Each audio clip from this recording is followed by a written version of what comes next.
Singeneni ku hot topic yetu ya namhlanje lalelani. Hi KVG Nedari. I'm a guy aged 33 years and writing to radio for the first time.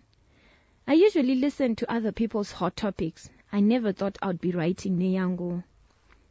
In 2023, I started dating my girlfriend, now wife.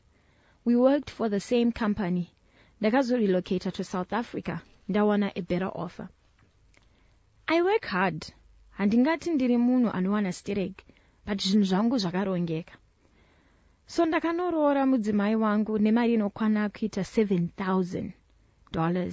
Magroceries ndakatenga kuno kuSouth Africa, and we had a beautiful lobola ceremony. I came back to South Africa ndichimbogadzira urongwa hwekuti nditore mudzimai wangu. Exactly 2 weeks after ndaroora, Mama, Ambhuya, collapsed and was rushed to hospital. I can't share too much detail, but zvanga zvisina kumira mushe. Chipatara chaida mari inokwana kuita $3,500. My wife's family managed to raise $800. My wife then reached out to me and asked if I can contribute towards the money needed, and I told her kuti I'm broke. I haven't recovered from marooro. She said okay, but I could tell kuti okay was not from munhu ari kugutsikana nemhinduro. After speaking to her in the morning, I received a phone call from the father again seeking financial assistance. I was surprised kuti kochi zvakare zvinorevei when I had just spoken to mwana wavo kuti handina mari. Baba explained the situation and pleaded with me to make a plan. Kana kukwereta chaiko. Vedare maybe ndakarasika kutaura. But I told Baba kuti mari yose yandaive nayo ndakaunza kunoroora.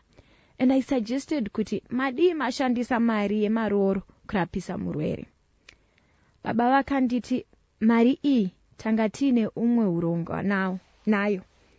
Following day, my wife called achiti kowa kuudzira baba vangu zvekuita nepfuma yavo sei.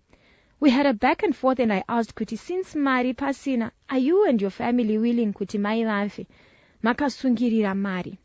She hung up and spoke to her the next morning telling me kuti Mama passed away. I drove back from South Africa kuzobatirana nevamwe namo. I bought groceries and my biggest heartbreak was the family refusing to accept them. Akatadza papi vedare. My wife was mourning. So pazvakaitika, I drove to my mother's house and I told her what happened. Vakati tipe magroceries tidye. Following day, I spoke to my wife about it, and she was giving me attitude and was siding with her family. Mom was buried, and she went kumbakwavo to be with her family. Ndakasvika pakudzokera kuSouth Africa ndisina umbogara naye, so I'm even worried kuti ndikamuunza kuno anogona kundinetsa. I'm rethinking relocating her kuti auye kuno ongogarira kure till her attitude changes semunhu akaroora. Vedare tongai nyaya yangu. Where did I go wrong? Here is hot topic yetu ya namhlanje. Thank you so much, Mangue, for our hot topic. 0772162651. You connect with us on our WhatsApp platform. Ndimi vedare, ndimi munodzitongawo dzinenge dzaremerawo vamwe.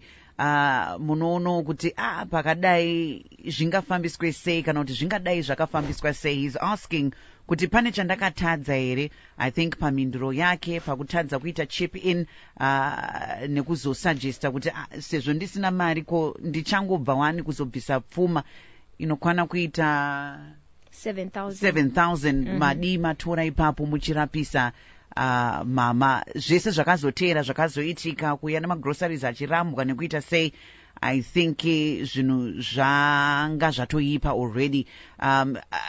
Pakaoma 0772162651. Ko mari yemagrocery wakadii kupa towards medical support. Anyway, family yakakoshesa mari yemaroora over upenyu hwaamai. Kana yatonamoka, I think panenge pakuda kutoitwa plan, and I think that's what he decided to do. Semuna angati miri, but I think mari ye medical attention yaidiwa inenge yanga yakanyanyoti one day kupfura yemagroceries akazoya nawo ekubatsira, but regai tinzwo pfungwa dzenyesa. But I get that sentiment also, because now wazouya nemagroceries. I don't think they were saying kuti pitch in mari yese, because remember the family saying vabuditsa 800. Yeah. So they're just saying at least yaunokwanisa kungotibatsirawo just to help. Maybe dai akangobuditsa kana 100 kana 200 akangonyarara. Iye akazotenga magroceries. But I think that's a difficult, position to be in, Saki. Kana uchikumbirwa mari uchinzi ngatibatsirane pane situation iripo on the ground. Yes. Ndinenge ndistorina.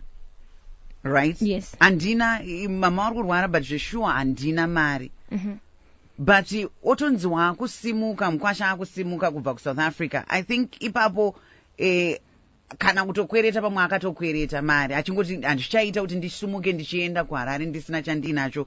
Semunhu asina mari pamwe arutoti pamwe magroceries ari chipa kuno kurega ndiende nawo. Do you get what I'm saying? Kuti panga pato an urgent need. In this case he was saying, I believe kuti mari muinayo. Haikwanisa here kubatsira situation iripo, mari yamakasungirira. So that's why he's saying kuti ndakakanganisa here, because in his head he's assuming, but you guys have got money. Yeah. Pane emergency.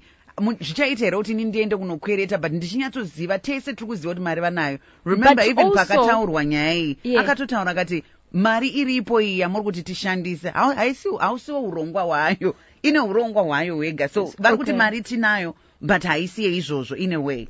Which is very disturbing to me. Yes, that is disturbing. Yes.